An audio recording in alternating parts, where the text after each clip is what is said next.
You gave up a TV job to start a podcast in your basement. If that doesn't scream midlife crisis, I don't know what does. It was Championship Sunday here in Indianapolis. What's the mindset then coming in as a defending champion? I want to win. No, I want to win. The young lady over my shoulder, Caitlin Clark. Not the best looking guy. And I don't think anyone's going to sit here and say, Matt Randazzo was really good looking. What has this last month, 2 months, 3 months been like for you? It's an important fan base for the Fighting Illini, is it not? It is. He turned 69 years young last week. He looked good, Coach. Oh, try it. Thank you.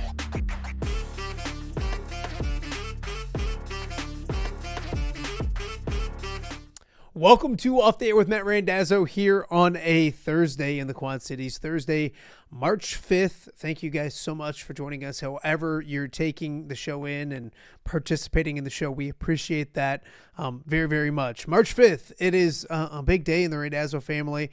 My old man's birthday up in heaven.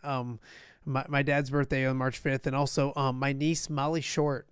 Her birthday is today as well. You see Molly in one of the commercials. She's very proud of it. Happy birthday to her. She's my Lions fan when it comes to my nieces. So she's my favorite. I hope Katie and Emily don't see this part as well. But also happy birthday to my old man as well. Welcome to the show. Another big show, busy show, plenty to get to on today's show. If you're watching us live on YouTube, we really appreciate that. If you've subscribed, that's awesome. If you haven't subscribed, please do so, and also tell a friend or two about what we're doing each and every day at 10 a.m. right here in the Quad Cities. Up over 1,500 subscriptions on YouTube, so excited about that as well. We're also live on X.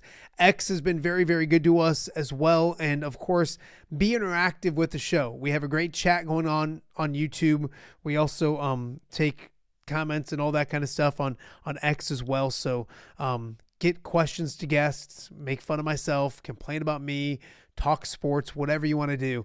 Great way to enjoy the show as well. Also, the show is available in podcast form wherever you get your podcasts. So whether it be Spotify, iHeart, Podbean, Apple, wherever you get your podcast, put in Off the Air with Matt Randazzo, you can listen to the show as well. You know, when you're working out at night, going home from work, all of those kind of things. Eventually when you can do yard work, not today.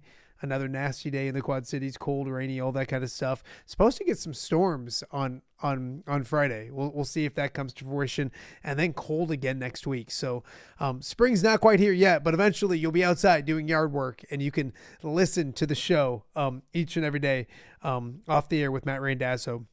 It's been a busy week. We didn't do a show on Monday. I was at Father Marabelli's funeral. But Tuesday we had Ked Prince, Trent Condon, the Riverdale boys basketball team. A lot of fun on Tuesday. Wednesday, Kyle Huseman kind of talking about the Big Ten honors for the women, as well as the Makokata girls were on yesterday as well.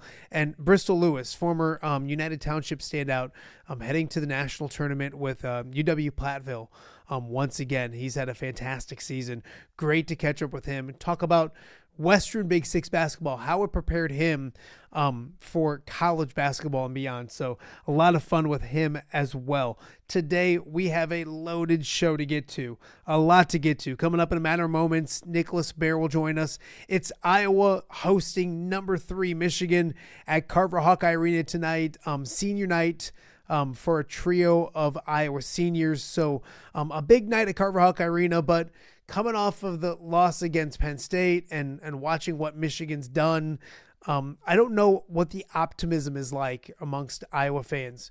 We'll ask Nicholas about that and a blueprint maybe on Iowa getting a big victory this week. Also, we'll talk about Penn State because Nicholas has played at Happy Valley. He knows what it's like. So we'll ask him what went wrong, what is it about that place, all that kind of stuff. And then Iowa goes to Nebraska on Sunday. Nicholas is going to go to the game in Lincoln, but I wanted to get his thoughts on the toughest 5 places to play in the Big Ten. So we'll have all that for you coming up with Nicholas Baer in a matter of moments. Also, coming up later in hour number 1, we'll talk Illini athletics, the Illinois women with a victory in the Big Ten tournament. We'll get to that in a second, but we'll talk to them about that. The Illinois men back on track as they get ready for the Big Ten tournament. How important is the Big Ten tournament when it comes to, maybe going to Chicago and beating up on each other and then having to turn around and play in the NCAA tournament the next week? All of that. We'll talk a little wheezy with Jim Mattson as well. That's coming up in the second segment of the show. Hour number 2 is jam-packed. We're going to talk with a state champion on today's show. If you don't know who Rock Island's Courtney Walls is, you're going to want to watch today's show. Last weekend, she won the state championship on the wrestling mats in Bloomington. She started wrestling when she was a freshman. She's a state champion as a junior. She's got aspirations, of course, to do it in college as well. Her story and how she got involved in wrestling, really cool. So she'll be on around the 11 o'clock hour here on the show. And then also we'll talk with Tanner Lafever. It's a big weekend for women's wrestling in Coralville. The first NCAA National Championships will take place there. Of course, the Iowa women have won 2 straight national championships. This is the first year where the NCAA is a sponsor of the tournament, if that makes any sense. So the inaugural NCAA tournament for the women's wrestling coming up in Coralville. Iowa enters with a chance to obviously win another national championship, but not necessarily the favorites to win this year's national championship. So we'll talk with Taylor Fever and get you set up with all that action coming up this weekend as well. So as you can see, a very busy show to get to on today's show. Tomorrow, real quick, we're going to have Scott Docterman. He'll be at the Iowa-Michigan game with me and others tonight, but we'll kind of break down that game tomorrow with him. But more importantly, Doc's been at the NFL Combine, spent all last week there, did an awesome job. Really great stuff, as always, from Scott Docterman. But we will pick Scott Docterman's brain when it comes to Hawkeyes in the draft, maybe an Illini player or 2 in the draft, and then also what the Bears might be doing in the draft as well. The vibes that he got from the NFL Combine. You obviously you see the athletes and what they're doing, but you talk to so many people while you're there. So excited about that. Also, the Iowa women will play tomorrow.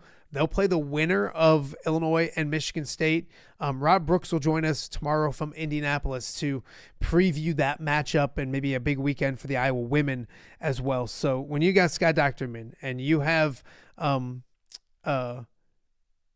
Brooks, and then throw on top of that, we haven't done Cyclones this week. So Jake Brent spent some extra time in Arizona recovering from another loss for Iowa State. I'm kidding. Taking a little vacation time. So he'll join us tomorrow as well. So a loaded show already tomorrow. Really busy one to get to today. Really the news and notes. Everything's going on in the NFL as we speak. So many rumors. Every time there's a new transaction, Minnesota's letting everybody go. So every time some player becomes available, X tells me he's going to the Bears. So always active, always Monday is free agencies. So things are going to get really crazy then. So we'll keep an eye on that during the show. Yesterday, big trade with Trent McDuffie going to the Rams yesterday during the show as well. So, and also we mentioned the Illinois women. Shauna Green has won 20 games once again at Illinois. It was something that was unheard of in Champaign for women's basketball to win 20 games. She's done it 3 out of 4 years. The other year she won 19 games. They'll go to the NCAA tournament. They beat Wisconsin.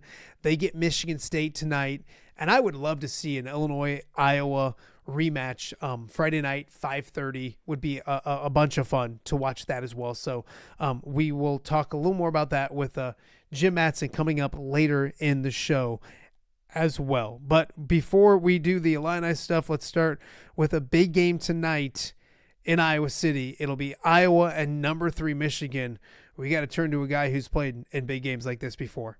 So joining us now to get ready for Michigan and maybe figure out Penn State, the voice of reason, the person we turn to when it comes to Iowa basketball, Nicholas Baer joins us on Off the Air with Matt Randazzo. How are you, my friend? I tell you what, man, I'm doing well. That was quite the intro. The voice of reason, man. What a nameplate. No for me. pressure. I'm very honored for no pressure at all. Yeah. No pressure. Mm-hmm. It's funny because it's a gloomy, awful day here in the Quad Cities. I'm assuming the same where you're at. I felt like Iowa was like in a haze or something on Saturday. I didn't like the game coming in against Penn State. We're going to talk about Penn State for a second, then a lot about Michigan coming up. But kind of putting that to bed, your thoughts on Penn State. And it's a sneaky, tough game. It's not acceptable. You know what I mean? It's not, doesn't make it right that they lost, but something I don't think a lot of people aren't shocked by, if that makes any sense. Yeah, I think looking at that game, I kind of had the same sentiments that you did, a little bit looking at it as like a trap game kind of. And what I would share from my perspective, like I would say Penn State sometimes can be a really difficult place to play for not reasons that you might expect. And we kind of struggled there from time to time as well. Usually they've been down in the conference, kind of like how they've been this year. But, you get there, it's on the East Coast, 11 a.m. tip. There's I think there's like 1,500 people there, 2,000 people there. Like it's just a different kind of environment that you got to kind of get yourself up for. So I think it also just goes to show like kind of the Big Ten, right? Like any given day in the Big Ten, you got to bring it. And, even a team that's maybe 2-15, but still playing well, still competing well, can get you in an unfortunate circumstance. So difficult. But I was kind of thinking opposite. The Iowa team would go in there and get a win after a big win against Ohio State. Yeah. You look at it last night, and speaking of Ohio State and Penn State, Ohio State goes to Penn State and wins by 32. So it's a crazy conference, a weird conference. Probably one that got away from Iowa. If you look at Penn State as a whole, what happened? Like if I said, Nicholas, Iowa lost because blank, how would you fill in the blank? I think Penn State shot it pretty well. Shot it better than like some of their non-shooters shot better than they typically do. But I would point to that primarily. I think we kind of struggled a little bit down the stretch to get some buckets, is what I would point to as well. But at the same time, I think sometimes these are games that, this Iowa team is kind of comfortable with. Like if you told them, hey, it's going to be like the mid 60s for the most part. I think from a tempo standpoint, that's kind of where we'd like to be. I thought there was some kind of different like personnel choices that throughout the game that, kind of swayed the game as well. But I would say kind of pointing to more of like at least from a defensive end, Penn State making a lot more shots than they typically do, unfortunately. We and we're not here to question rotations and all that. I guess I'll ask you about rotations in general, because I think it was Tyler Tashman after the game talked with Ben McCullum about rotation, substitution pattern, and it came out and he told everybody that he has an assistant coach that does his substitutions. What was it like for Fran? Did Fran have an assistant doing that? I mean, and this is Nicholas, this is just fifth grade basketball. But I prefer to have somebody doing mine because I'm busy. I'm working the refs, man. I'm trying to. So I can see that. Plus, I got to make sure everybody gets into the game and all that kind of stuff. But enough about my fifth grade basketball. What was it like for Fran, and your thoughts? Is that weird to you to hear? No, not necessarily. I think sometimes our assistants would be like, hey, like we should think about getting so and so back in, because sometimes, to your point, like head coach can get so invested in the actual game that maybe losing sight of some of the substitutions, but at the end of the day, like Coach Cavarazzo, like there's sometimes where he would just like see someone on the court and be like, hey, get in there. Like someone go get him. So it was a mix. I think the hard part that I think a lot of these coaches struggle with is, when you have a team that's pretty deep and honestly guys who probably deserve to play, like it can be kind of hard to find minutes for these guys. And I remember kind of Coach McCaffrey always saying, I feel like this guy deserves to play. I should give him some minutes. Like he's playing really well in practice. Like he's doing really well when he's out there. Like, but at the same time, there's only, 40 minutes to go around in a game. So it can be challenging, but at least from a structure standpoint, assistants always helping with substitutions. Nicholas Baer joining us on Off the Air with Matt Randazzo. Nicholas, and I was here a couple weeks ago saying like, and I like Cale Combs, and I think, and I'm not picking on him per se, but you have Brendan Hawson, who you went out and got in the transfer portal, and he wasn't playing. And my whole thing was like, you're telling me Cale Combs needs to play 30 some more minutes than Brendan Hawson. So I don't want to sit here and now say that he played. Like, why is he in the game? Like, I can't do both of those. It's just confusing to me. And I'm not saying bad or good. I had people that text me and all, hey, what do you know? Like, what's really going on? I know nothing. Trust me. I'm not playing stupid. I am stupid. He didn't play for 3 games, which is probably silly. and then he was playing bigger minutes in that game and playing in the end of that game. I guess, can you help my confusion at all? What's your thought process on what might be going on with that type of situation? Not that you have any insider information or anything like that. I don't. I think it sounds like it's more like a game by game basis, right? Like that's kind of how I'm viewing it. I would say the one thing I might point to for why Hausen was used a bit more this past game was I think Penn State went zone a few times. And like if you're looking for a little bit of a zone breaker, like a shooter out there, Hausen definitely adds more shooting to the floor, but played mostly man. I think sometimes it kind of feels like if this team is struggling offensively, like it's just another lever to pull, right? To get some more shooting out there. So I'm not surprised from like the offensive lens, but to your point, Matt, I'm kind of curious to get your thought. Like, obviously Kilcomb's really strong defensively. It felt like towards like the end of the game, maybe it was just like we probably just need like a few more stops type of thing. Like, what was kind of your thought process on some of that?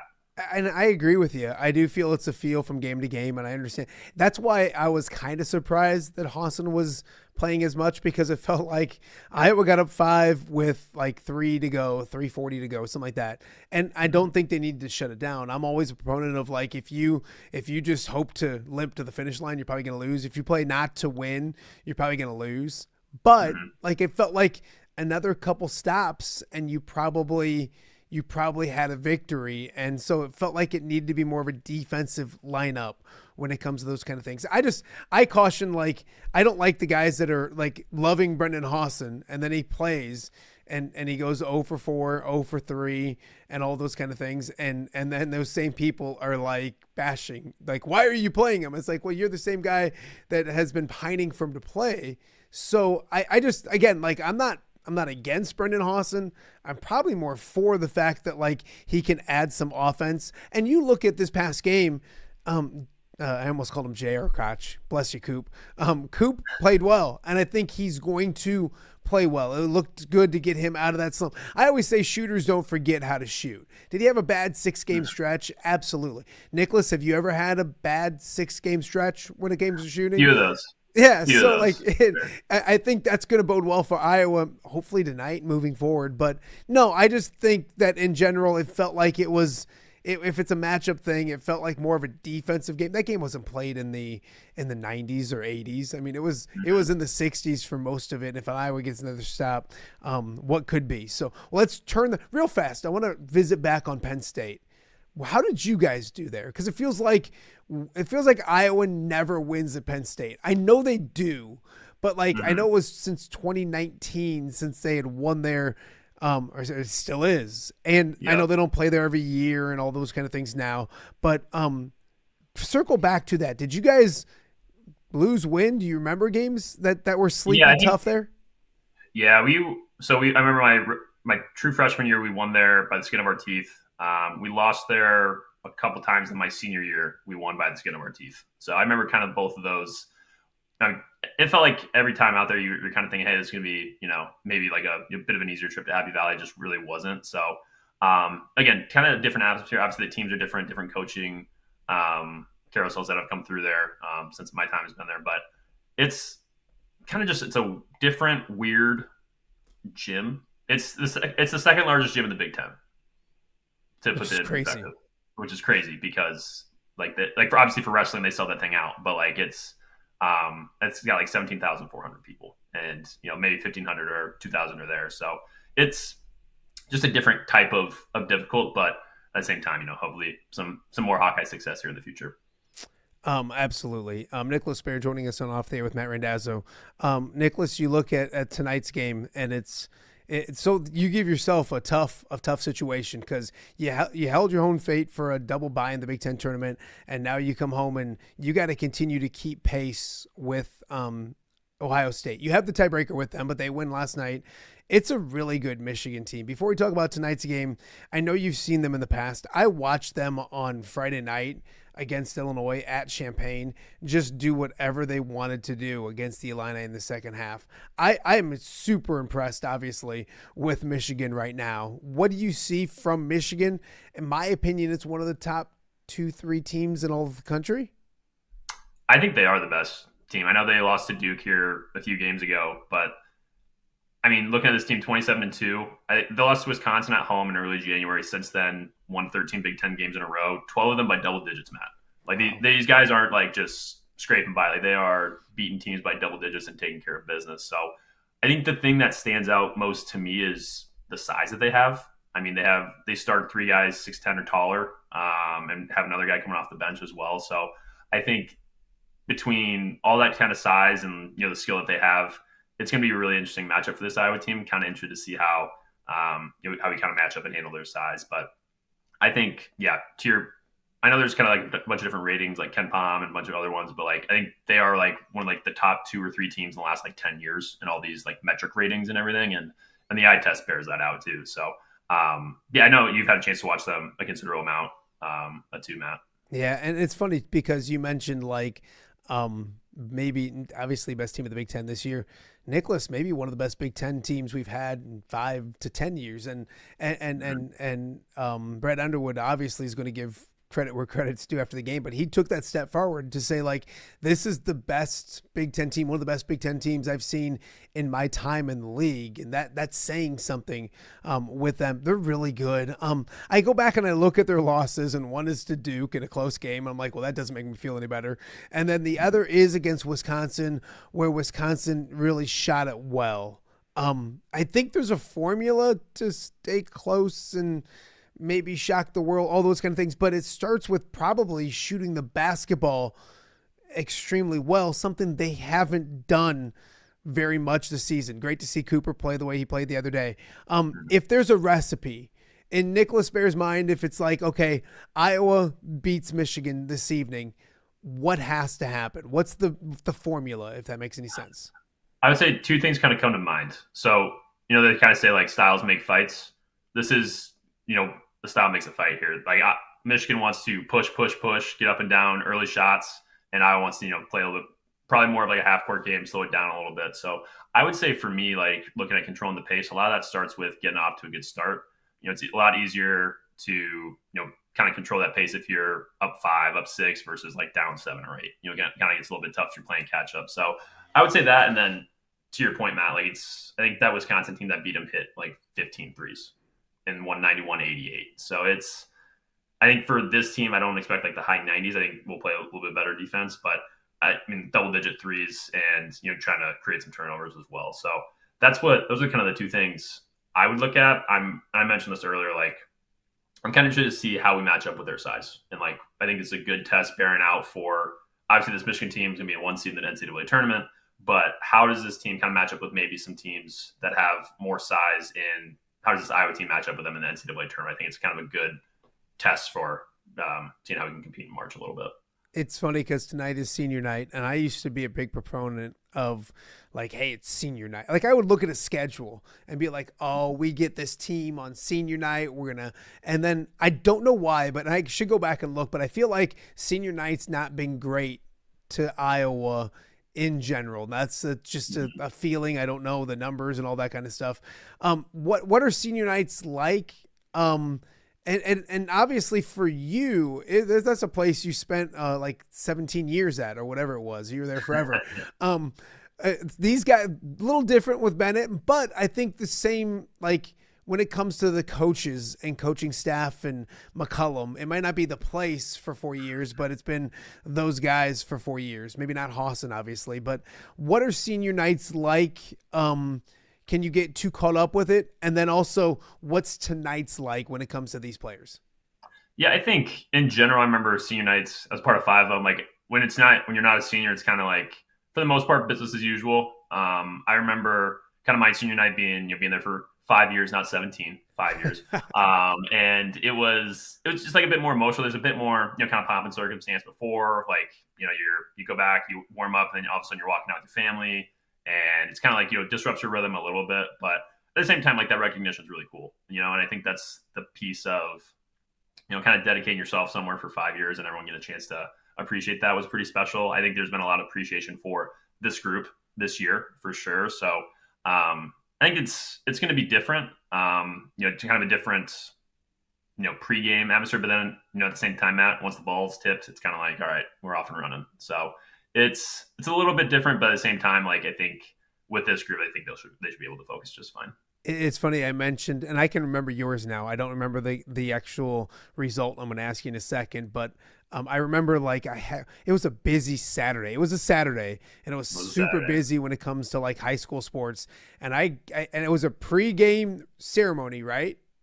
Mm-hmm. Okay, so I remember going up there shooting it, and then I left, and then somebody else sent sound afterwards. I didn't even stay for the game. It might have even been Corey. What happened game-wise?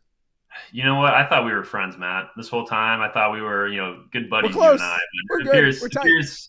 Appears not. No, we lost to Rutgers that game. Unfortunately, ran into a buzzsaw. I played decent. I fouled out. I left it all out there. We were trailing a little bit. I think I had 17 points, which is great. Yeah. But I shot a ton. I was kind of like, hey, if I'm going down, I'm going down swinging, and I definitely did. So that was kind of my mindset. I kind of had a cool moment with my brother. So I fouled out. My brother came in and subbed in for me. So I had kind of cool little farewell there. But so yeah, probably not the storybook ending that I would have hoped for, but at the same time, we finished that season really well, and there's been some good senior nights in the past as well. Yeah, no, absolutely. I do remember there was one, and I was at a Chuck Long sports auction, and Illinois was in town, and Iowa was good, and Illinois beat them on senior night. And I was like, what? You can't lose on senior night, but it happens, unfortunately, more often than you would think. Bennett Sturtz, real fast. Your thoughts on him when it comes to, obviously it's not 4 years in that program, but like it's a foundation. And I think that's what he talked about with the media this week was a foundation. Iowa fans didn't get maybe to enjoy him as long as they would have liked to, but he's made quite an impact in the year that he's been here. Absolutely. I think, and I saw those comments as well from the media piece. And I think for him, to his credit, he's been great as a Hawk. Hopefully some more big games here in March for him as well. But I think, kind of looking back, seeing like where this team's kind of came from start of the season to now, like he's definitely been kind of that steadfast, steady, consistent piece that they've really needed. So a lot of Hawkeye fans been enjoying him this season. Hopefully get a chance to watch him a little bit further here in March too.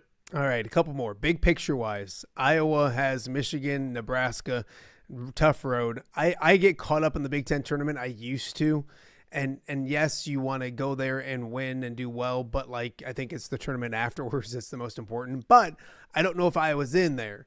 I think they are. I guess two questions. One, are they in as of today? And then if Iowa doesn't win one of the next two, does it become a win and get in the first round of the NCAA tournament or the Big Ten tournament, whoever they're playing? Or do you feel like they've got enough of a resume right now to get into the NCAA tournament? I think they're in right now. I would say based on, you get 20 wins in the Big Ten, like that generally for the most part, that's been kind of like the staple for getting in. I think it just makes it a little bit more uncomfortable, right? If you're kind of rolling in. I would say, in looking at bigger picture, Matt, like obviously Michigan be a tough game, at Nebraska's going to be a tough game. I was dropping to Penn State. I wouldn't say that Big Ten tournament game, like, hey, we got to, it's important to win like 5 in a row to like run the table in the Big Ten tournament. More important to win that first game, I would say. Like, I think for me, like in the past where, there's a couple times where even my senior year, we struggled, we lost kind of 3 down the stretch. It was kind of getting to that, okay, we think we're in, we're probably like a 10 seed, but like, let's win a game in the Big Ten tournament. And not only to like, get for the resume, but just like a palate cleanser. Like you want to kind of like, you don't want to end the season, on a losing streak. You want to kind of go, kind of win a game and have some momentum. So that's what I'd be looking for. I know these 2 games are going to be really tough. I think it's going to be a great game tonight and on Sunday in Lincoln, but kind of looking big picture more so you want to be in a position where you're, playing your better basketball, being comfortable when Selection Sunday rolls around. And I fully anticipate this team, playing somewhere in the NCAA tournament. That Big Ten tournament game for you, your senior year, was that not a little butt kicking of Illinois? That was I remember that one. I remember that one. Yeah. I remember that one. And there you go. You might have shot it okay in that one as well. 5 threes against Illinois in the United Center. So going back to the United Center this year for this Iowa. Now we're back. I mean, that was a little low part, but we're back. We're back being friends. Before I let you go, are you still planning the trip to Nebraska? Still planning the trip to Nebraska. Yeah, so we'll be there in Lincoln. So kind of my first, obviously I've been a lot of Iowa games playing, but kind of my first road game just as a fan, right? So it'll be fun. Yeah, I have a lot of my family's going, 7 of us, and kind of excited to obviously honor my dad and kind of being part of this first annual road trip and honor my dad, but also get a chance to see hopefully a good game in Lincoln and in a packed house, I'm sure. I'm going to help you. It's not first annual. Don't do that. No. Inaugural. Inaugural. You're right. Yes. Good Nothing's catch. annual until it's done twice, so it can't be first annual. It's one of my. Thank you very much, Matt. I appreciate you. I'm just trying to educate the public a little more. Yeah. Okay. You're going on the road to Nebraska. You played there, correct? Yeah. You haven't been that long. Okay. So give me, and I saw something the other day about Big Ten stadiums for football and what were the toughest ones. I'm not going to make you rank all of them, and I don't think you've played in the ones out west. But what are your top 5 toughest stadiums to play in? Let's go 5-1 when it comes to your toughest stadiums not stadiums, whatever, arenas. Yeah. Yeah. So some different criteria for this. I think part of it's kind of the atmosphere for sure. Also, I think, bears out there how good the teams are, but also there's some buildings that are tougher to get officiating calls than others, I would say. And I think that kind of plays a role in some of this too. But I actually, at 5-0 Nebraska, they've had teams that are good like this year, maybe not as good as this year in the past, but whether they're good or bad, that place is always sold out, always a tough place to play. So I think I listed them 5. Wisconsin 4, Kohl Center, always kind of tough to play, usually sold out as well. Ice under the floor. A lot of people don't remember this. Ice under the floor makes it a little chillier, which I kind of liked, but some of my teammates did not. Then 3rd, I went Illinois, actually. So that student section behind the bench is a game changer. It is a different level. The Orange Crush, definitely difficult, as much as it pains me to say, but that place can get rocking, get out of hand a little quick. So that's Illinois. 2nd, Michigan State. Kind of similar student section vibe. You're right behind the bench. It's loud. Obviously, their teams are great. I would say from here, there's like a giant cliff, and then it's Purdue as number 1. Like far and away, not even remotely close. Purdue's number 1 from my time playing, for sure. Both obviously really good teams. The arena's unique. It's literally right on top of you. Carver's kind of a bit more spread out. They're it's more vertical, right on top of you. The students get there, and sound has nowhere to go. So when the band gets rolling, everyone's screaming, yelling, you can't even hear your own kind of coaching staff. So Mackey definitely kind of takes the cake.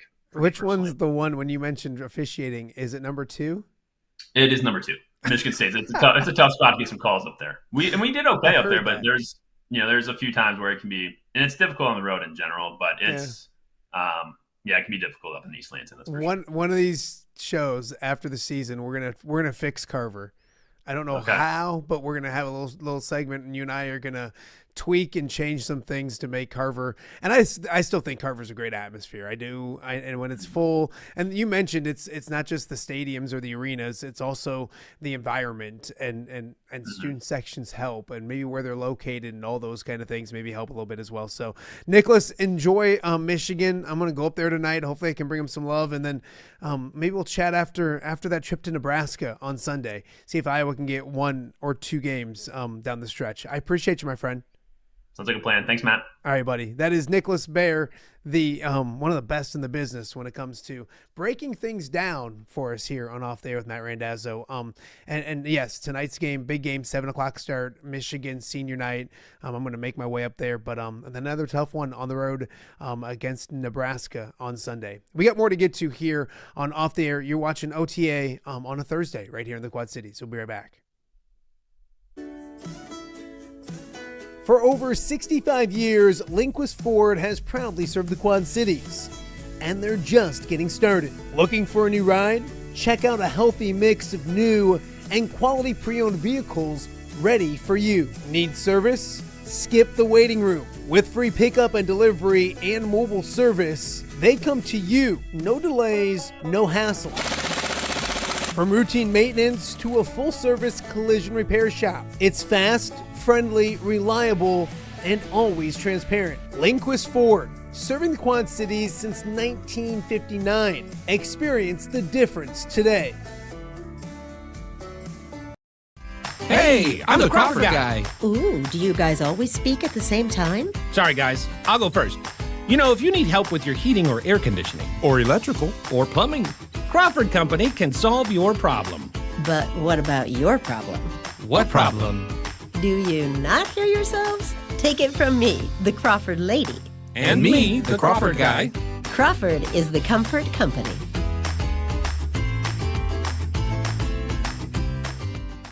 Give me the keys. Learning to drive can be stressful for both the student and, yes, the parent as well. Relax. There's an easy way to avoid the stress. Skiles Driving School in East Moline has been helping new drivers hit the road with confidence for over 20 years. Whether you're a teen earning your first license or an adult looking for behind-the-wheel training, we've got you covered. Their certified instructors are patient, experienced, and use modern vehicles equipped for safety and comfort. From classroom instruction to real-world driving, we make learning safe, affordable, and even fun. Call 309-278-0098 or visit skylesdriving.com. Skiles Driving School.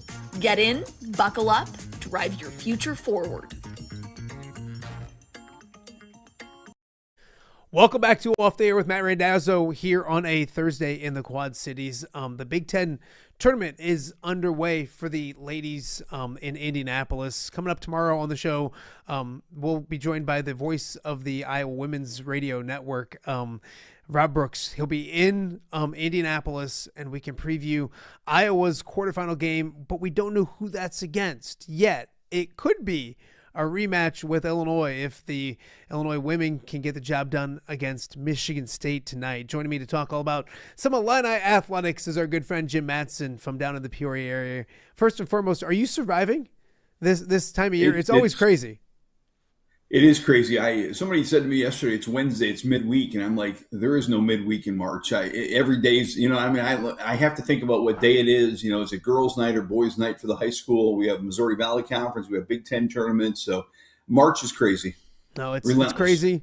It's fun. I want to start. I'm always a gentleman, so I'm going to go ladies first. My mom will be proud. My dad. It's my dad's birthday, his heavenly birthday, and he raised a gentleman. So we'll go ladies first. The Illinois women have won 20 games now. I think three of the last 4 years. The other year was 19 wins, all under Shauna Green. And we'll get into the specifics of what's next and Michigan State and all that, but just big picture with that.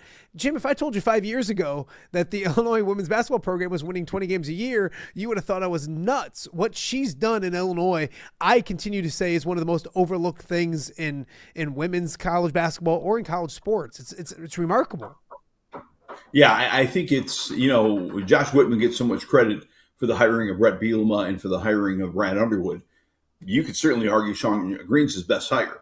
Now, I have always said that Illinois is a sleeping giant. This state is so good at girls' high school basketball. I have never understood why Illinois wasn't better at women's basketball. So I would say they finally woke up the sleeping giant, but it took someone to wake it up, and that person was Shauna Green, and she woke it up from the day she got here. I mean, she really ignited the fan base and ignited recruiting, and basically, I think she kind of said, why doesn't Illinois win? They should win, and she has won. So I agree with you. I think it's probably one of, if not the best hire by Josh Whitman at Illinois, and Shauna. I mean, the best is yet to come. I mean, this is a crazy young team, and keep them together. And Illinois now, I think a lot of Illinois fans would be happy if they won today. I think by next year and the year after, you're thinking, let's win the Big Ten tournament. Let's make a run in the NCAA. She's got them knocking on the door of being one of the perennial powers if they can keep this core group together.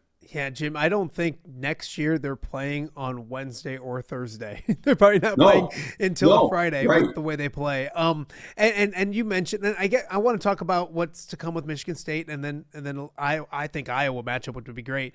But you almost said, like, is it, and they don't look at it this way, but is it gravy? Is it just enjoying it this year? Because I think big picture, anything they do this year is great, but it's like the fact that you look big picture, and heck, I remember Jen Jensen on the on ESPN or whatever they were on when they won. She's like, they're young and they're doggone good. Yeah. They're going to be a problem for a while. And she wasn't like, that wasn't lip service. That wasn't like I'm a nice coach. She meant it. It's the big picture that has people excited about Illinois women's basketball. Yeah, very much so. I mean, I think it's funny because I think like a Destiny Jackson and a Sierra Parchment, I mean, I think they are so competitive. They think they're going to walk on the court and be the best player tonight, be the best player tomorrow if they're playing Iowa, and they can be. I just think the overall youth, there's still some inconsistencies with them. But, yeah, on any given nights, they might have two or three of the best players on the court no matter who they play, because those kids are really, really good. and they do have a little swagger to them early in their careers, which impresses the heck out of me. And, they've gone toe-to-toe with some, the game at Iowa was one of the best girls' games of the year, and that, they battled in that game. They haven't had a lot of big wins. They had the big win early against Maryland. I still think there's a learning curve in the Big Ten. It's hard to win as freshmen, but I do think the Big Ten tournament's huge for a young team, because it kind of shows them what the NCAA tournament's going to be like, what it takes to compete. When you have to go one win, get ready for the next one, get ready for the next one. So I just think it's a big learning curve for a young team in March, their first time through it. But to the point you made there about the Iowa coach, I mean, these kids don't think they're young. They think they're really, really good, and they really are. Yeah, they are very good. Correct me if I'm wrong, but I remember beating Maryland, and I want to say they went on the road to Michigan State and lost the next game, and it was going to be a tough game on the road against a ranked opponent. They get a shot at Michigan State again, and you mentioned they were so close last week against two really good teams, Illinois, Iowa on the road, and then Minnesota. That might be the coach of the year. I know. Coach Close won every game she played in, she coached at UCLA, but. I think you and I could have probably done that as well, but she did a great job at Minnesota as well. What did they learn from last week, and how might that help them tonight against a good Michigan State team? Well, I mean, they played Michigan State tough. I think the first time they played them, I think they were down like 12.5. It wound up a 6-point game. They were kind of trailing the whole game, so I think they can play with Michigan State. I think they are fully aware that this will be a close game and they have a chance to win this game. I just think it comes down to the little things, the rebounds, the not making a foul, not turning the ball over. They had some turnovers in Iowa last week that were critical. You got to get shots late in the game. So I think just those little things are going to be the difference with this team. But I fully expect they're going to play Michigan State very tough today and have a chance to win this game and get a shot at Iowa. I'd love to see Iowa and Illinois part 2. I think it was such a good game. We'll see what happens on Friday as well. I also think with Illinois, like you mentioned, is almost and they're not on that UCLA side of the bracket. I think it can be a fun weekend, and I do think and maybe this is the old school in me. And Jim, maybe you've seen it in Big Ten tournaments in the past, men and women. Sometimes playing those early games help. Like sometimes now they have a feel for what's going on in the environment and everything. And then you get, especially when you get to Iowa, if they play them, you got 2 games under your belt. You got a nice flow to yourself. You've won 2 straight games. And then you get an Iowa team, maybe without Hannah Stolke, who's out with an elbow, and they're not sure if she'll play. Very interesting coming up tomorrow if Illinois can take care of business tonight against Michigan State. Jim Mattson joining me on Off the Air with Matt Randazzo. I don't want to say it was a sigh of relief on Tuesday night when Illinois beat Oregon and easily and as they should have. Where are you at with Illinois basketball? Because you can't get down on any of the losses, because it's probably the most impressive group of losses I've ever seen that a team's had when it comes to what they are. But I think Michigan was disappointing last Friday night. Your thoughts, I guess, going back to Michigan and then maybe moving forward with Illinois basketball? Well, I've said all year, I think, 360 teams in the country, I think Illinois' size and skill is going to be a mismatch 350 times. I think it's about 350 teams are like, boy, I don't want to see Illinois. Yeah. But there are teams like Michigan, like Duke, that are going to be a problem for Illinois, and Arizona certainly. I think that the speed, 15-5 in the Big Ten is a heck of a season. I think most Illini fans, maybe 90% of them would have taken that at the beginning of the year. Probably a 2 seed, maybe a 3 seed, but probably a 2, I would think. I think it's been a really, really good season. But even as a 2 seed, you're probably 4 or 5 teams in the country better than you, and you're going to have to play really well to beat those teams. That's the nature of the tournament. So I'm excited. It was good to win. I think the Michigan game was startling because it did look a little bit like men against boys, and I think it did scare some Illini fans, but it's still a really good Illinois team that can make a long run in March. I agree with you. You know what it also scared?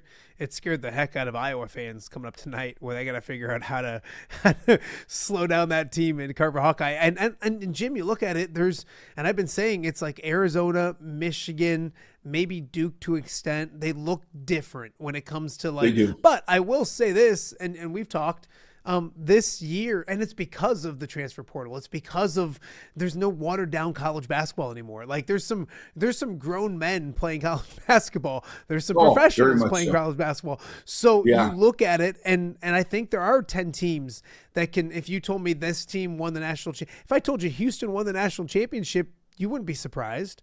If I told you Florida got hot and won one, I mean, I don't think you'd be shocked. So I think there's a lot of parity and really good basketball coming up for March as well. Big Ten tournament wise, what does Illinois need to get out of a Big Ten tournament? Because I used to be all in on them, and I still are. They're fun. They're great to watch, all that kind of stuff. But I watched Iowa win a Big Ten tournament and then lose the first game in the NCAA tournament. I watched Illinois, I think, win a Big Ten tournament and then not make it to the Sweet 16, I think, the next weekend. What does Illinois, I guess my question is, what does Illinois want to get out of Chicago next week? Well, there is the potential for Illinois to play Purdue in a 4-5 game. And, Purdue right now is a high 3 seed. Illinois is a low 2 seed. Yeah. And that could be critical. That could maybe be for a trip to St. Louis. That could maybe be for geographical preference. I mean, that game could be huge. I'm not positive a Purdue win would stump Illinois' resume since Illinois already won in West Lafayette, but certainly would give the voters something to think about. So, big picture, Illinois' resume is not going to be affected much. I mean, if you lose to Purdue, it's not going to hurt your resume. If you lose to Michigan, it's not going to hurt your resume. But individually, that Illinois-Purdue game could be – I'm sure we're going to have a week, a build-up for it. It could be, hey, this is for the 2 seed. This game is important. This game is for something. So I think you can kind of look at that. But, I'm almost the other way. I'm almost like I think Keaton Wago is a little tired to me. I'm not crazy about playing Friday, Saturday, Sunday in the Big Ten tournament against, grown men and Wago getting beat up 3 days in a row and then turning around and playing in the NCAA tournament on Thursday. I'm not a huge Big Ten tournament guy. I'm the same as you. I enjoy going. It's fun. Yeah. I get on the radio or get on your podcast and say, I don't even like the Big Ten tournament. And then I say, geez, Michigan's playing Illinois. Iowa's playing Michigan State. I want to go. I'm going to get in the car and go. So it's fun. It's great entertainment, but I don't think it means a whole lot. No, I completely agree. And it's one of those things too, where, they need some rest this time of year, and yes, I really do. The matchups are great and all those. Oh, they're awesome to go to. Absolutely. Jim Mattson joining us on Off the Air with Matt Randazzo. A little bit more with you. Speaking of the Big Ten tournament, I used to go every single year, covering it, working. I put the things up, working a fun work trip with our good friend Scott Weiss. Wheezy's last day at WQAD was last week. One of the most talented photographers, and I mean this, one of my best friends, but one of the most talented photographers. All of my good stories was because of his visual expertise and how he did things. Not bashing anything nowadays, but one, can you talk about Wheezy for a second? You used to work with him. And then also there's a lost art. Like, we do the things we do, but if you have a photographer at the top of their game, it makes your job so much better, fun, easier, all that kind of stuff as well. Wheezy's good people, isn't he? Oh, Wheezy's one of the best. The consummate pro. I mean, it didn't matter if he was going to a Pick'em Cherry Farm, or if he was going to the state championship basketball game. He was going to get the emotion. He was going to get the beauty of the event. He was going to cover it very well. So absolutely a pro's pro. But you're right. Early in my career, it wasn't Wheezy. Wheezy was my chief photog for a while, but another chief photog said, you should be able to turn down the volume and just watch the video and be able to tell the story.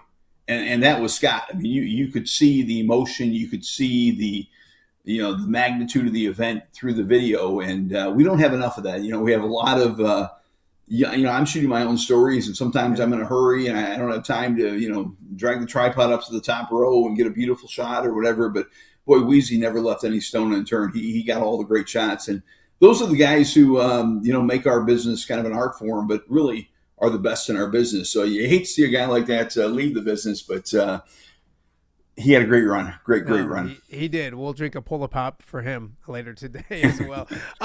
Jim, before I let you go, high school is crazy for you. It's kind of quiet in our area, unfortunately, this year. I know you have several teams, especially that Washington girls team, and Galesburg people watching the show know how good they are. Just your thoughts on what you have on your radar the next couple weeks when it comes to some really good teams in your area. Yeah, we've had some fun basketball. The Washington girls are unbelievable.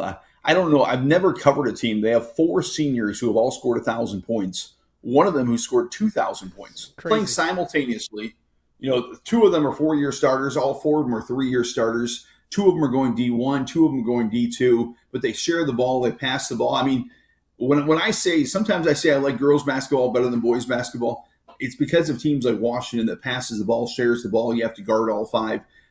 We have Morton still in the Sweet 16. We have Peoria Richwoods after that crazy game against Normal Community still in the Sweet 16. So we're still very busy over here.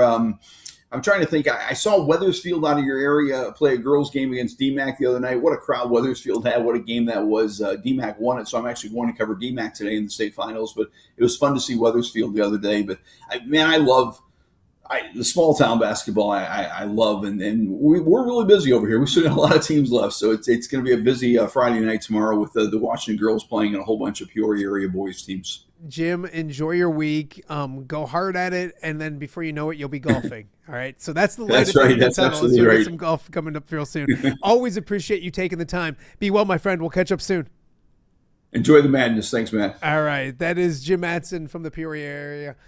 A legend in the state, joining us to talk about some Illinois women's basketball, men's basketball, and Wheezy, right? Not better than talking a little bit of Wheezy. So we got much more to get to coming up after the break.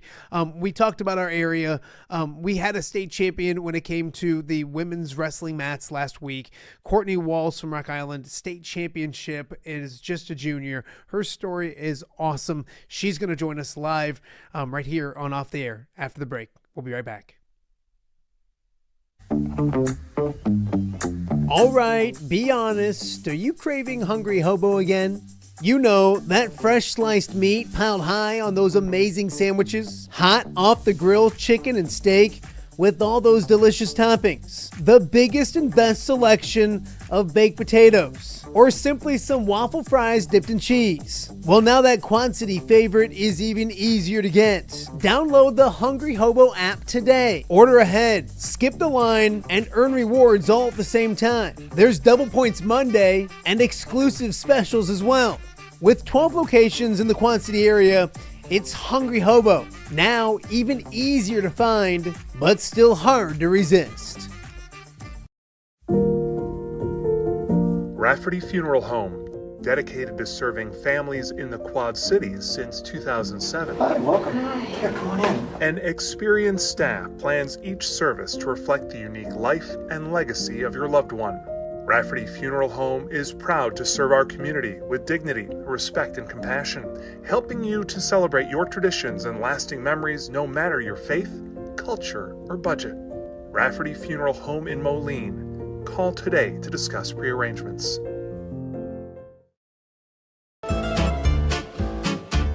When it comes to quality, convenient pizza, Godfather's Pizza in Silvis has you covered.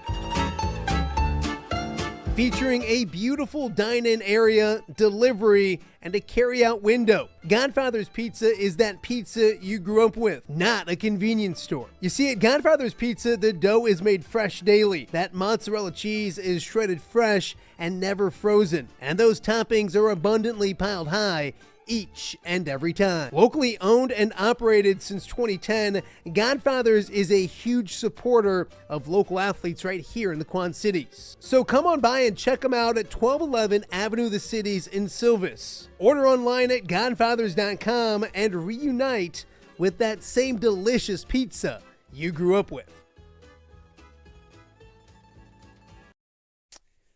Welcome back to Off the Air with Matt Randazzo here on a Thursday in the Quad Cities. It's been a busy time in sports on the high school level. We've had plenty of basketball to talk about over the recent weeks, some wrestling as well. Last weekend was a golden weekend for a Rock Island standout as Courtney Walls captured a state championship on the mats down in Bloomington. And we're joined now by the state champion herself right now. Courtney Walls joins us on Off There with Matt Randazzo. Thank you for doing this. I appreciate it. No problem. Thank you for having me. I guess we kind of joked a little bit before we started. Has it sunk in yet? You're a state champion. What was that weekend like, and what's it been like since? The weekend, I think it really sunk in that I was a champion like right away. Like on the mat, I didn't realize that I could actually like do something like this in high school or something. I had never even thought of this. Like I came into high school just realizing that like I'm a freshman, I want to wrestle, let's see what happens. And now I'm a junior and just like it still hasn't really sunk in how I feel. I can't explain how I feel either, to be honest. I just feel amazing and happy. Let's go But through your yeah, journey a like little bit, Courtney, because you mentioned you started wrestling as a freshman. What was what how'd you decide? Was it something you're always interested in? What got you into the sport that you've only been doing for 3 years? Am I right? yeah. Um, I had when I was a freshman, I had no idea what wrestling was. I basically didn't really know that it existed, in my opinion. I just had this friend, she's actually one of our other team captains here, like me, for wrestling for the girls. We just were doing cross country together, and like she was like, "Hey, I think you should try this. You would be really good at it." And I was like, "Okay, let's go do an open mat together." And that turns into So a bunch of fun. When did you realize you love it? When did you realize like this is something I can do for the next 4 years? my sophomore year, definitely. I wanted to get more serious as I went my sophomore year because I could realize that this is something that I can be dedicated to and be good at the same time. Like my freshman year, I obviously I wasn't that great because like I just started out, so like my record was like 11-7 at the end. And then my sophomore year, I think it was like 21-6, I think. And then this year I'm here and just like, yeah, I watched a lot of influencers like my sophomore year and like they influenced me to just be myself while I'm wrestling this year. So that's why I think I achieved more this year than my sophomore year. Absolutely. Courtney Wall's joining us right now from Rock Island on Off the Air with Matt Randazzo. Courtney, you look at it and you go undefeated this year. Was there a moment this year that you realized, hey, I'm good? Or have you? I don't even know. Maybe you haven't even realized you're that good. But was there a moment this year that you realized maybe I can go to state or I can maybe win a state championship? Yeah, actually. So my original plan was for this year, I was never gonna be 190 the whole year. I was gonna drop back down to 170. But then we went to our first tournament of the year, the Pitt tournament in Princeton. And this girl who beat me 3-0 my sophomore year, she was a freshman when she beat me. I beat her 12-5. And it just made me realize that like I've improved this year. And then my coaches come tell me the next on Monday when we come back to school at practice, hey, we need to have a talk because that girl placed third in state and I just beat her by almost major decision. Yeah. So this was when I realized that I can actually do something special in the state of Illinois at 190. I love And it. it was a lot easier to stay at 190 than 170. So Absolutely. I love that as well. Courtney, you look at it and what was this weekend like going in? Obviously you get down to state. You're very modest. I can tell that already, but you're very competitive, I think is safe to say as well. What was your mindset going into this weekend and I don't think you expected, you didn't have a cocky arrogance, I'm sure, but you had some hopes. What was your thought process going into the weekend in Bloomington? well, obviously my hopes was like I can win state. I wanted to win state so bad. And I don't my mindset was just kind of there. I was locked in. Like I didn't every time I don't realize that like I'm here, right? It only took 4 matches for me to do that, right? But every match I was just focused on that match. I wasn't focused on who I could have. I was focused on who I did have. And I took that one step at a time. So first, like it's always that get a takedown first and then try to bonus people. Get the bonus first, then get the pin. So that's mostly my mindset for every match. Obviously, I'm nervous. I was always nervous, but it's a good thing to be nervous because that means I'm not going in cocky and Yeah. not humble. So, No, absolutely. Courtney, you look at it and you win the state championship match, I think 9-0. I know you're focused. You're focused on takedown and point, all that kind of stuff. At what point did you ever look up to the scoreboard and was like, oh my God, this is going to happen? Or did you not realize you had done it until you did it? Or was there a point in the match where you're like, all right, I'm up 6-0 or I'm up whatever. I almost have this. This is close. um, I think.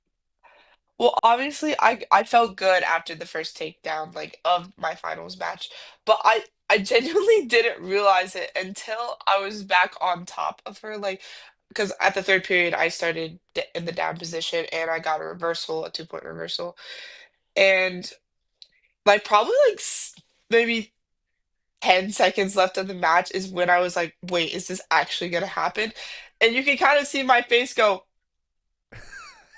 And like you kind of see me lose a little bit of her for a little bit, and then I go back on top. But once the whistle blew, and like I was like, oh my gosh, I just won state as a junior in high school, and like it just felt amazing. I had no emotions. I was excited. I was happy. There was just so many different things going on right then and there. So. No, what a moment it was. Courtney, you share it with teammates, with coaches, all of those kind of things. Take me through that. And I know like Coach McGee's been extremely influential in what you do as well. And he wrestled at the highest of high levels as well. You're a state champion. What was the celebration like with some people that have meant a lot to you? I know over the years. Um, Sorry, good question. Um, like obviously, I was so happy to have BJ McGee as my coach because that's number one right there. That's like the highest of levels that you can go in like wrestling in college and nationals and stuff like that. Um, BJ has done like so much for me this past year. I've known him since I was in like seventh grade. So like I knew him coming into this and I knew him as my head coach as well. And so did my assistant coach, Hunter Aldrich.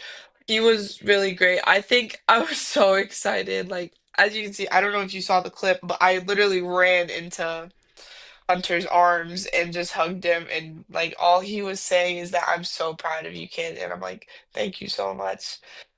And it was amazing. Afterwards, we got food, like with the team, with the girls that we brought and the coaches. And it was just amazing. Like just being around them after that win. Obviously, I was exhausted. I've gotten a little beat up right now, but it was just so fun to be around the people that like have helped me throughout my journey through wrestling in this year as well, because I couldn't have done it without them. Absolutely. Courtney Walls, state champion from Rock Island, joining us on Off There with Matt Randazzo. I want to talk a little bit about the future with you because you're a junior. I know you want to enjoy what you got, but like, can we start talking about a repeat? Is it too soon to start talking? I know that probably motivate. Obviously, it's satisfying. Is it motivating as well? And we're talking plenty of women's wrestling here on the show today. Obviously, the college NCAA Nationals take center stage in Coralville. There's great programs here in the Quad Cities. With St. Ambrose starting it, Augie's had it. Can you talk to me about the future? Does it make you hungry for obviously your senior season, but maybe even beyond that as well?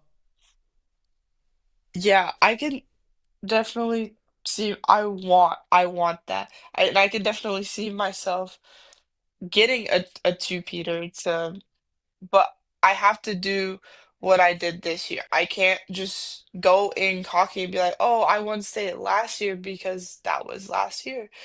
And you can't just come in cocky all the time. Like you can't just I believe that I'm the best and I can wrestle to the best of my ability. But that doesn't mean I'm gonna over or undersee the people I wrestle because I've changed a lot. I've changed a lot this year. I from last year. Like I went from not qualifying at state to being first at state. Yeah. So it's just the matter of perspective, I guess. Like No, I love it. I love it. I think you're going to do great things. When it comes to girls wrestling, women's wrestling, what would you say to somebody who a young lady, a young girl who's kind of interested in the sport, but they don't know if they are. I mean, because I think it's only going up, and that's the beauty part is more girls are getting involved in all those kind of things. What would you tell somebody? What would you tell yourself going into your freshman year if instead of your friend recruiting you, it was you recruiting yourself? I would have said be patient. Just be patient. No, do what you want before like you do anything else because I didn't realize this is actually something I wanted to do until like halfway through the season because I was dragging it and just like being so overzealous, I guess. But just be patient with it. Like take your time, learn what you want to learn what you can learn and what your coaches are telling you because all they want to do is help. Even if you get frustrated, just take a breath and go with it because the flow will eventually reach you in the future. So yeah. I love that. I love that. All right, and let's have some fun. I have dumb questions to ask everybody that comes on here. I'm a foodie, and you mentioned it's easier to be up a weight than down a weight. And you mentioned going out and celebrating, having a meal. Is there a food that you love? Your favorite food? Your favorite cheat meal, if that's such a thing? What's the pick to click? Um So our team is a little weird. We go to Taco Bell a lot after meets and tournaments. It's just ridiculous. Some type of fast food place. It's always like some type of fast food place. Yeah. But personal, like when I was wrestling, I used to just get like a lot of Chipotle, like chicken and rice and stuff like that, and keep my body fueled. But like afterwards, I didn't actually care what I put in my body, like Taco Bell. We went to Culver's after I won, so that was pretty Ooh. great, and I got a chocolate shake. So. Oh, I'm a Culver's guy. I think that the onion rings at Culver's are the best fast food side in the business, and that's saying something. But I love those onion rings. If you could have dinner or Taco Bell with one person in the world, dead or alive or whatever, just to have a meal with and talk with and spend time with somebody, who would it be and why? Mm, Kennedy Blades from the University of Iowa. That Okay. was one of my main influencers. Like I just watched her wrestle and like she started kind of off, I believe she started off kind of like where I am right now. And she's doing so many great things. I would just want to ask her that like how does this make you how do you feel about this? Because I don't know how I feel. So I want like to get someone else's perspective so maybe I can understand how I feel because I feel insanely like emotional, but like it's a good kind of emotional. So Yeah. No, I love it. it's I love it. same. Yeah. That's a good answer. Are you superstitious, young lady? And if you are, what are the superstitions that you have to do? Hmm. Okay, so this is weird, but like I wore for the whole week of practice, like before state, the whole week of practice before state, I didn't wear the shoes that I wore at state. That seems a little weird, but like I didn't wear them. I wore like some old hand-me-downs that I bought from a thrift store, I think. Okay. And I wore those the whole week of practice, and like I didn't touch the Rudis shoes that I have, the red and black Rudis shoes that I have. Um, I didn't touch them. I didn't put them on. I didn't look at them. I left them in my locker for like the whole week until state happened, and then I put them on at state. So And then you won a state even championship. like Yeah, I don't know why that was a superstition that I had. It's just that I didn't even realize I did it until like Friday, the day of state, because I had the practice shoes in my bag. So, Huh. Well, hey, it worked, and that's the beautiful thing. Courtney, if you yeah. weren't wrestling, you mentioned cross country, and there's other sports. If you weren't wrestling at a high level and you could do something else at a high level, what other sport would you want to be doing? Soccer. Definitely. I'm actually going into soccer right now. I'm Okay. doing freestyle and soccer at the same time. I'm actually a goalkeeper in soccer, and I also play center midfield Sure. most of the time. I like to run. I think I can keep a good like stamina pace going for a while. I played soccer since I was 8, so I really thought that was something that I would want to do when I reached the collegiate level, but that changed. So it I was love it. great. No, you're doing fantastic. Hey, Courtney, before I let you go, last question. You're a state champion.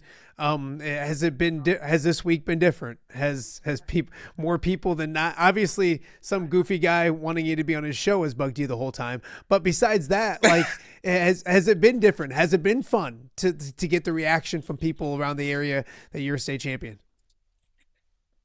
Definitely. Everyone's reaction is like, "Congratulations," but, like, some of the people that I've known for a while, their reactions are more funnier than others, like, something that I can genuinely laugh at and see, like, "Wow, these people have been around me for so long that, like, they can still make me smile." Like, um, I just people don't really I'm just so glad that the people I can, like, be around for my whole life, they haven't changed even though I've changed, like, you know Sure. what I mean? No, that's hey, Courtney, you killed it. You did a fantastic job. Not just on the wrestling mats. You can do this someday as well. Very well spoken. Great job. I look forward to tracking you next year, and we'll do this again next year after you win that state championship. Does that work? Deal? Yeah. I Deal. love it. I love it. Courtney, I appreciate it. Thanks so much for joining us. We'll talk to you soon. Yep. Bye. All right. That is Courtney Walls, state champion at Rock Island, doing awesome stuff. And she'll be back maybe for a repeat next year as well. And then, of course, at the college level. So the future is bright for that young lady. Speaking of women's wrestling, it's a huge weekend. We kind of alluded to it coming up in Iowa City. The inaugural, almost said first annual, the inaugural NCAA Women's Wrestling Championships take center stage in Coralville. Iowa will be a contender. They're not the favorites, though. Tanner Lafever from the Hawkeye Report will join us to break down a big weekend in the mats that's coming up right here on OTA. We'll be right back. Hello, Dan Pearson here of FCA. Our team is thrilled to support Off the Air with our good friend Matt Randazzo. We share the view of the power of sport when it comes to relationships, including the influence of the coach. FCA believes the coach is the most influential person in America. Matt celebrates local coaches and athletes. His content is informational, insightful, and inspirational. Our Fellowship of Christian Athlete team loves partnering with Off the Air with Matt Randazzo while we engage, equip, and empower coaches and athletes in our 23 counties. FCA, the heart and soul in sports. View from the West, the podcast covering Illinois high school football. It's going to be a hard-hitting game. It's going to be great football. Weekly analysis and reaction from around the western side of the state of Illinois. This is the game we had circled when the year started. Follow along on YouTube and subscribe wherever you listen to podcasts. It's big-time football out there tonight, and I know we can play big-time football.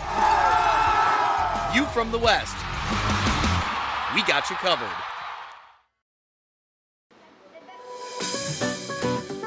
Are you looking for the Quad City's best chips and salsa? There's only one dude to turn to. Right on. Snoop.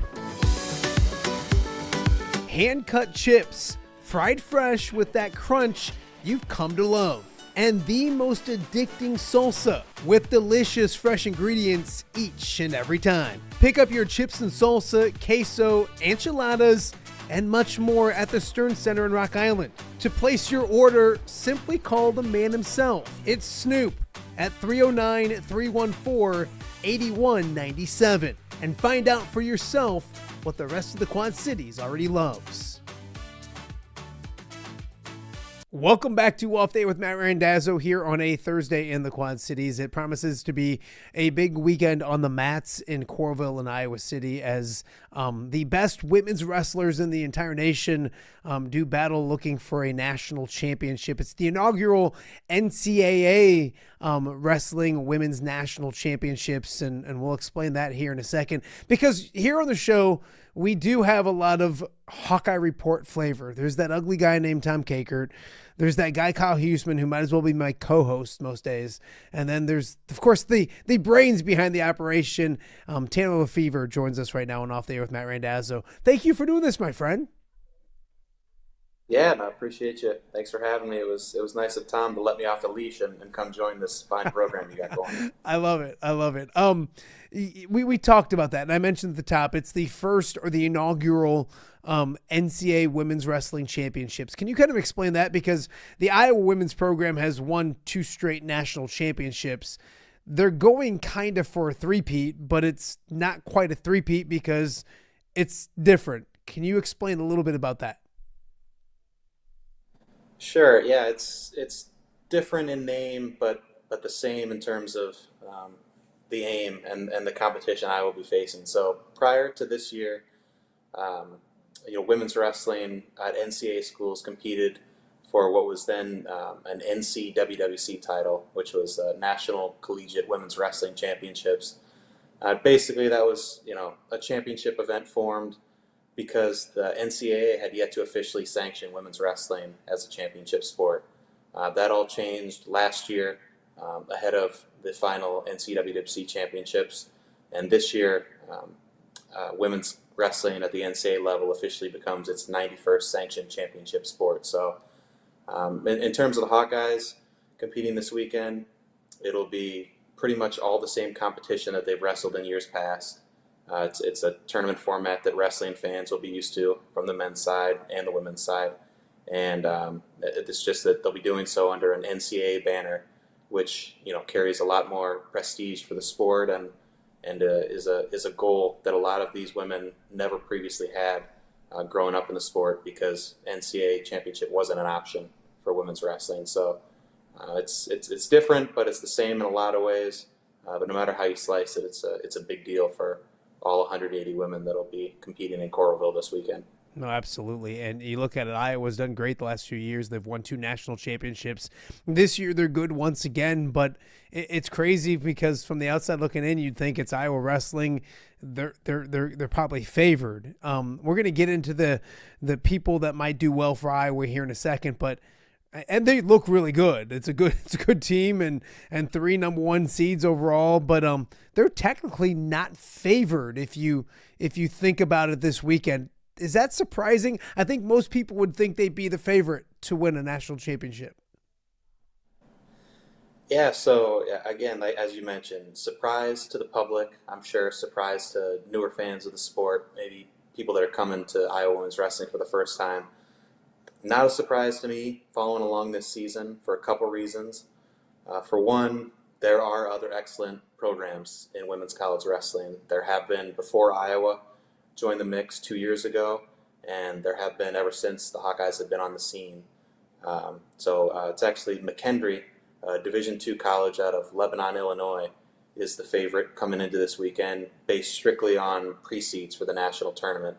If you do the math, McKendree comes out to be about a 28.5-point favorite ahead of Iowa, which we can dive more into what that means if you'd like later. But that makes McKendree a pretty strong favorite, but not an insurmountable one. Iowa was an even bigger underdog based on pre-seeds 2 years ago when they won their first national championship. So this is not a new occurrence, even though this might be a revelation to some people coming to the sport. Iowa's in the championship hunt this weekend, but they've got their work cut out for them, and it will be as an underdog. And you mentioned obviously people new to the sport as well. I mean, you think, okay, if Iowa's not good, it's Penn State, or it's another Division I, it's Division II McKendree, and I think North Central's really good as well. Probably right there with Iowa in that 2-3 ranking when it comes to how things might go this weekend as well. When you look at it for Iowa, a lot of talented wrestlers. And I mentioned 3 probably top seeds. Can you kind of talk about those seeds? Obviously, if Iowa's going to have success this weekend as a team, they're going to need their top seeds to perform at a high level. Yeah, that's right. So just, as you kind of math it out, Iowa needs to wrestle above seed in a couple places, or have McKendree and North Central is going to be in contention as well. Maybe wrestle below theirs. Some of that can be directly tied to Iowa wrestlers and head-to-heads. But just as important as it is to wrestle above seeds for some Hawkeyes, the top dogs need to do their thing as well. And you mentioned the 3 number 1 seeds. They're at back-to-back-to-back weights from 145 to 180 pounds. You got Reese Laramendi, Kennedy Blades, and Kylie Welker, all national champions previous to this season. Welker being a 2-timer, while Laramendi and Blades both have 1 title apiece. All 3 are undefeated this season, and all 3 entered the national championships as favorites to win their weight classes, albeit with Blades and Welker as a bit stronger favorites in that regard than Laramendi is. Tanner, if I was going to make up that ground and get to a 3rd straight national championship, a first one this year in the inaugural event, how does it work? Can you see some spots when you run down this thing? And if anybody wants to get the full rundown, Tom and Tanner did a fantastic podcast last night that you can listen to right now as well. And then also you've got a great article up at the Hawkeye Report that has everything kind of in detail. But when you look at how they close the gap a little bit, do you see some spots where Iowa needs to take advantage this weekend, or what's the path in your mind to a national championship? Yeah, so as you mentioned in my article, I broke down kind of how the scoring breaks down at the national tournament. Basically wrestlers earn placement points for finishing anywhere from 1st to 8th. On the podium as All-Americans. You can earn advancement points for winning on the championship side of the bracket. That's 1 point each. You earn half a point for any win on the consolation side of the bracket. And then you can earn bonus points in any given match for either a pin or a technical fall. So that's how wrestlers can amass points throughout the tournament. The projections that I've done for this year's event, should be noted, does not include bonus points right now. It only includes, if every single wrestler in the bracket wrestled to their seed, that's how many points each team would score. So, Iowa can make up ground in bonus points, although McKendree and North Central are both going to score plenty of their own. You're really looking, I think, at the first half of the lineup, if you will, for Iowa in terms of where they can make some real ground up on McKendree in particular. At 103 pounds, the favored finals matchup is Iowa against McKendree. Number 2, Val Solorio for the Hawkeyes, has previously wrestled the top seed from McKendree. What was a really close match about a month ago until Solorio got pinned late in the 3rd period. If those 2 meet in the finals and Solorio wins the match, forgetting about bonus points and anything else, that's an 8-point net swing in favor of the Hawkeyes if she wins that one match in the finals against McKendree. At 110 pounds, we could have an Iowa-McKendree matchup in the quarterfinals with Nyla Valencia against a wrestler from McKendree that she lost to back in November, late in a match that she controlled for all but maybe 20 seconds and gave away a late lead. That quarterfinal is a place where you send McKendree to the consolations early. That lowers their potential for scoring points and keeps Iowa alive on the top side. 117 pounds. Iowa's another 5 seed is Brianna Gonzalez. She could face top seed from McKendree in the semifinals. Those 2 wrestlers would be head and shoulders favorites at this weight class, were it not for Gonzalez being nicked up and having some injuries throughout this season. So we don't know exactly her health status for nationals, other than that she's going to be there and she's She's arguably the toughest, and if you ask her teammates, the scariest wrestler on this team, just in terms of how gritty she is. So she could get a matchup with McKendree in the semifinals, and a win there would be another massive swing in terms of team points, because you're knocking McKendree out from projected first place points to at best third, whereas the Hawkeye would then, Gonzalez could place no lower than second with a win, as opposed to her number 5 seed. 124 pounds is another one. Iowa and McKendree are actually going to meet in round 1. It'll be Callie Lang for the Hawkeyes against McKendree's returning national finalist. That's a bit tougher of one to see going Iowa's way, but if Lang was able to pull off an upset, again, that'd be a huge result in the team score. And then at 131 pounds is kind of the 5th and final weight from the front half of the lineup. You've got the 4 seed from Iowa is Carly Brooks. The number 1 seed on a potential semifinal collision course is from McKendree.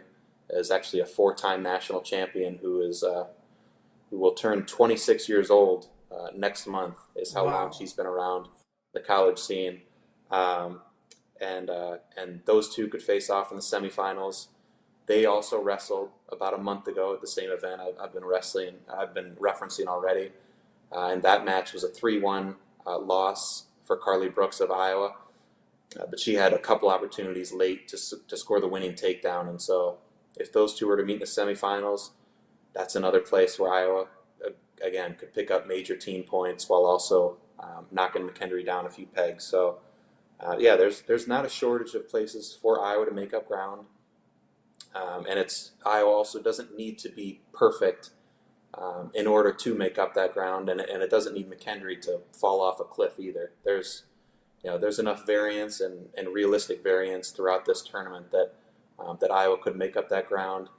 I've referenced 2 years ago when the Hawkeyes entered the national tournament as underdogs.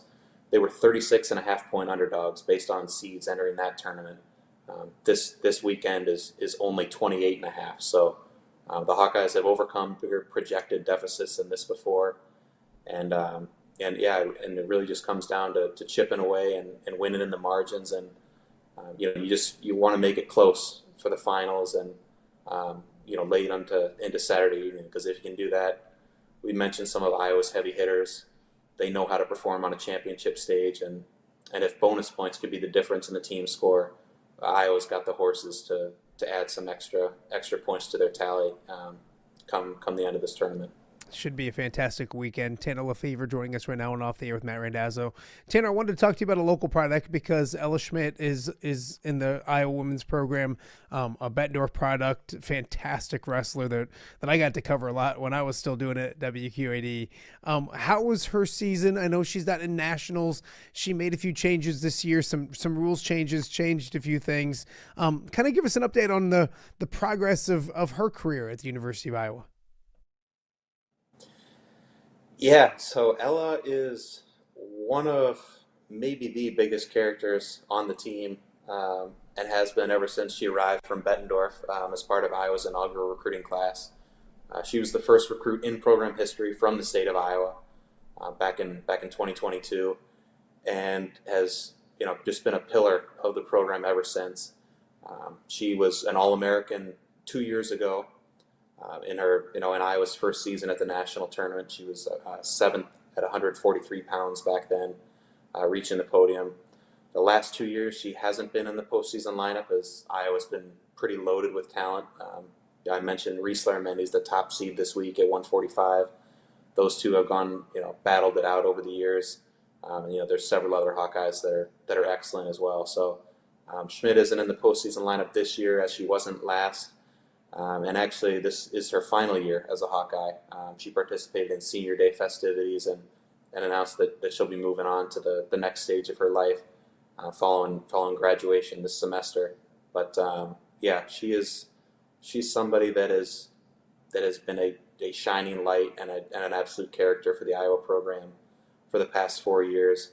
And one of several seniors on this year's roster that I know head coach Clarissa Chun is going to miss a lot, not seeing in the room every day next year. Tanner, before we let you go, you mentioned the that it means more maybe this year because of the fact that it's something that kids grew up wanting to do, to be, an NCAA champion, if you will. And it wasn't until this year. With that said, this weekend, what's the environment expected? I mean, this isn't new. This is, like you mentioned, it's the same competition, familiar faces, all those kind of things, but it has a little different spin to it with that. And of course, in Coralville, all of those kind of things. Your thoughts on what the atmosphere and environment will be like? Do you think it'll be different being under the NCAA this year? Yeah, so it will be different. Last year, the same venue actually as last year at Extreme Arena in Coralville. So same venue, same teams coming to the national tournament. But with that NCAA, recognition and status, there's differences just in terms of the prestige.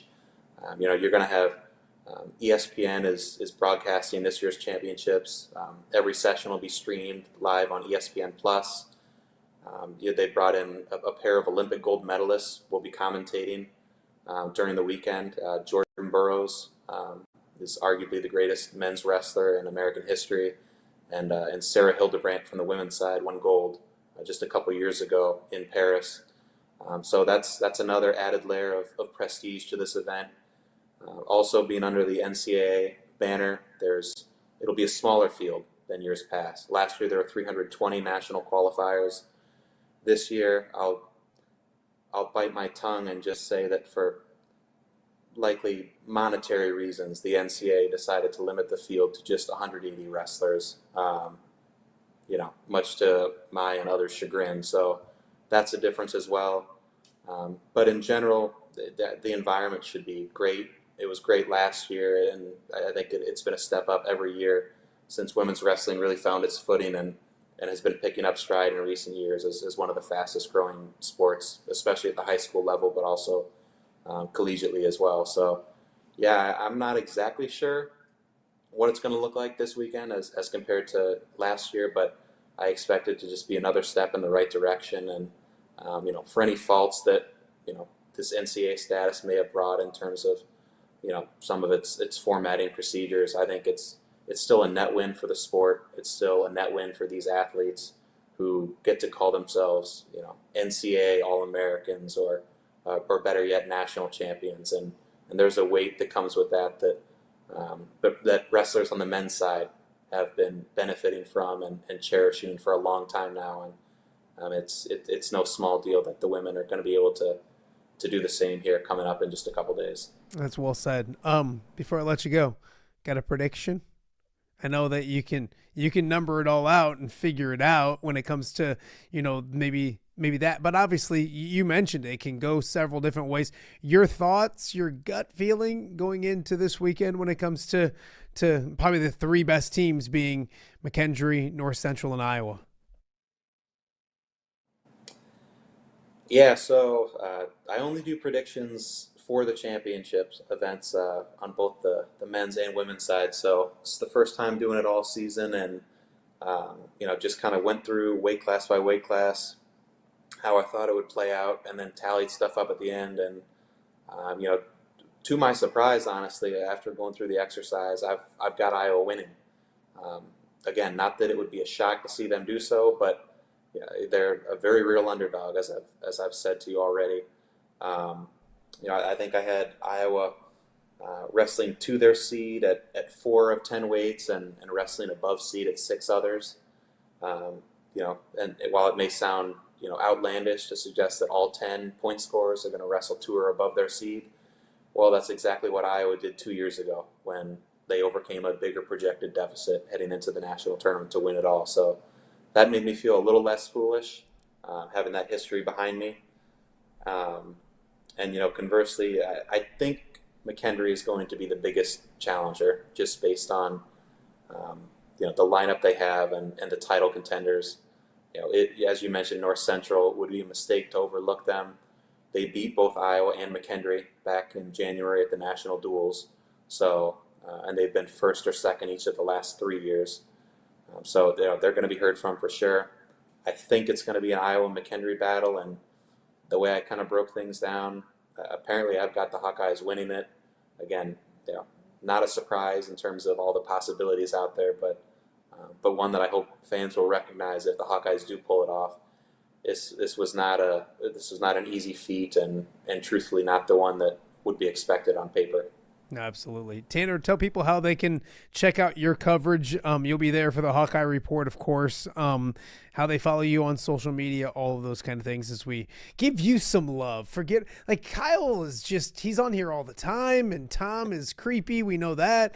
Give Tanner some love. Tell people how to follow all your stuff. Yeah, so I'll have daily recaps after each day's action. So one will be up Friday evening after day one, another Saturday evening after day two.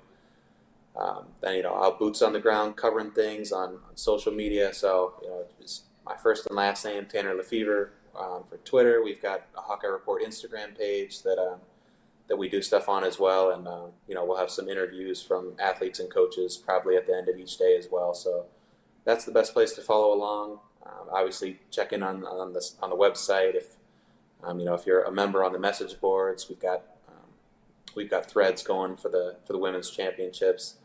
And then I should also mention that we've got men's Big Ten championships going on at the same time this weekend out in Happy Valley.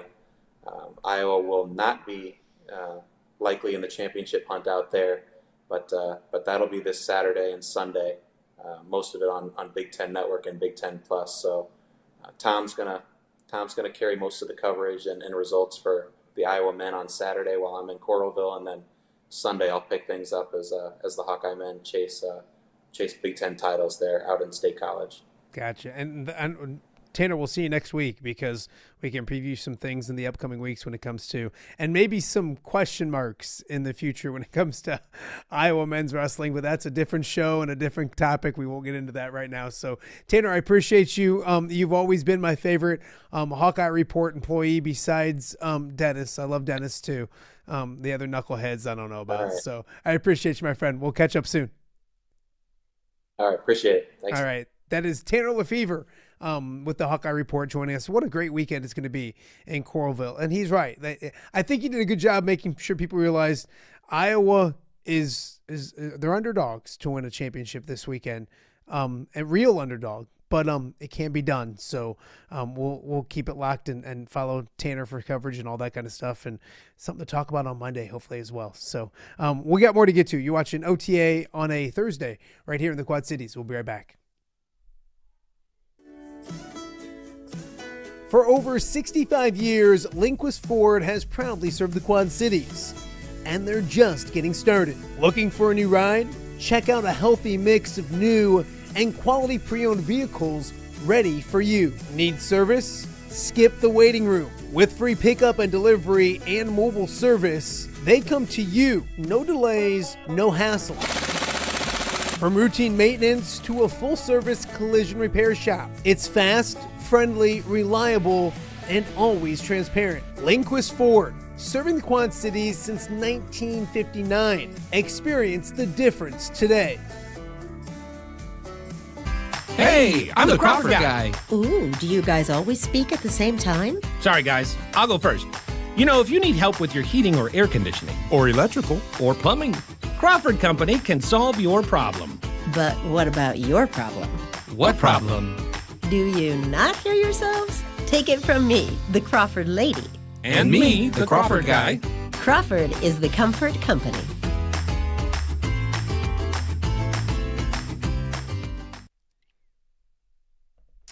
Welcome back to Off the Air with Matt Randazzo here on a Thursday in the Quad Cities. If you've mentioned, or you've noticed, I should say, we want to welcome Linquist Ford as a sponsor of Off the Air with Matt Randazzo. Great people over in Bettendorf. Fantastic.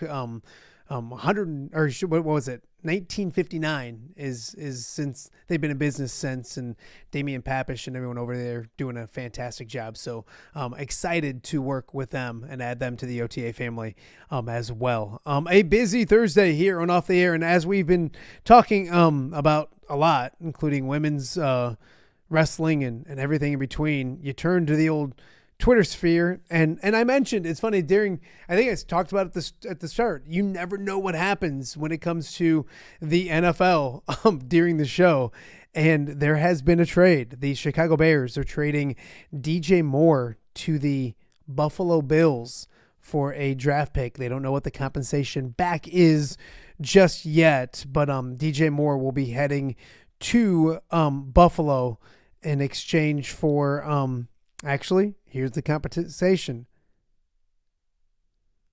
Wow, Buffalo gets DJ Moore and a 5th-round pick.